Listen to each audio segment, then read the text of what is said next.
እንደወለኩ ነው ማለት ነው እንትን ያለኝ በእውነት እና ከልጅ የበለጠ ምንም የለም እዚህ ምድር ላይ ማለት ነው። እና ያው ልጅ ታላችሁ ብትሞቱም የከሌ ልጅ ነው የከሌ ልጅ ናት ይባላል ማለት ነው። ሞት አይቀር ስም አይቀበር እንደሚባለው ማለት ነው።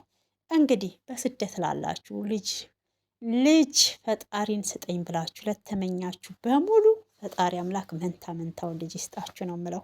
በእውነት አብሶ ስደት ላይ ያላችሁ በመዳብ ቤት ተጎድታችሁ ወይ ከገንዘባችሁ ወይ ከቤተሰባችሁ ያልኖራችሁ ያልሆን ማለት ነው። እና እንደዚህ ፈጣሪ ደግሞ በሆነ ነገር ያስደስተናል። ከሰው አለቀ በቃ አትወልድም በቅሎ ናት መሃን ናት ብለው ሲሉ ፈጣሪ ደግሞ ማለት ነው የእሱ መንገድ በጣም ልዩ ነው። እኔ በንግስት ቦታ በጣም ነው ደስ ያለኝ። እግዚአብሔርን ነው የምላችሁ። እንኳን ደስ ያላችሁ። በእውነት በጣም ነው ደስ የሚለው። ፈጣሪ በስነ ሞገሱ እያሳድግላችሁ፣ ደስታችሁ እጥፍ ይሁን።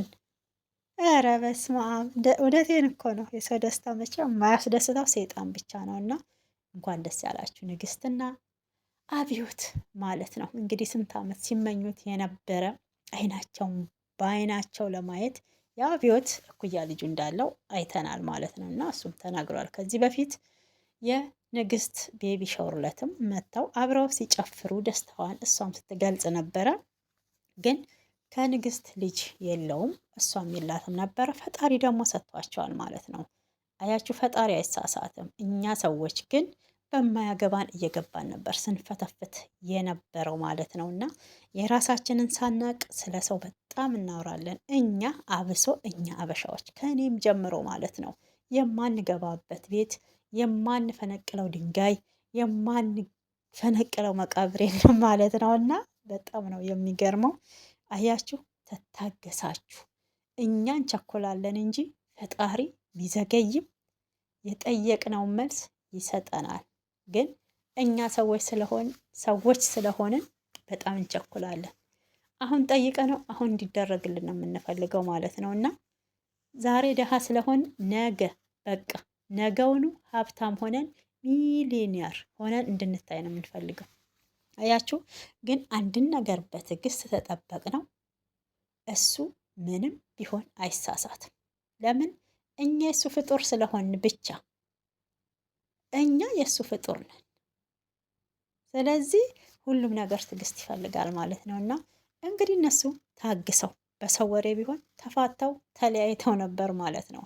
አስባችሁ ተሆነ አንዳንድ ቤት ልጅ ታልወለደች ቤተሰብ አይፈልግም። ምን ትሰራልካለች?